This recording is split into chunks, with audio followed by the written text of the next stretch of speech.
سر پر ٹوپی رکھنا، کپڑا رکھنا شریعت میں اللہ تعالیٰ نے عورت کے لیے فرض قرار دیا۔ اللہ کے نبی فرماتے ہیں عورت کی نماز سر پر کپڑا رکھے بغیر نہیں ہوتی۔ اگر مرد کی بھی نماز سر پر کپڑا رکھے بغیر نہیں ہوتی تھی تو اللہ کے نبی کو یہ کہنے کی ضرورت کیا پڑی؟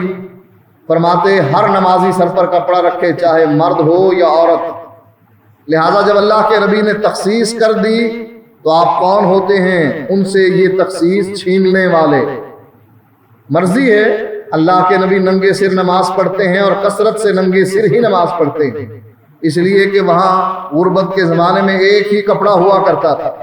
ایک صحابی آ کر پوچھتا ہے اللہ کے نبی 2 کپڑوں میں نماز پڑھنا کیسے ہے؟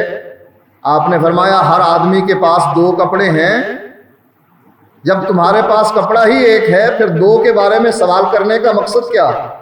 یعنی صحابہ کے زمانے میں، نبی کے زمانے میں غربت کا یہ عالم تھا کہ ایک کپڑا ہوتا تھا، لیکن اس غربت کے عالم میں اللہ کے نبی فرماتے ہیں عورت پھر بھی سر پر کپڑا رکھے وگرنہ اس کی نماز نہیں ہوگی۔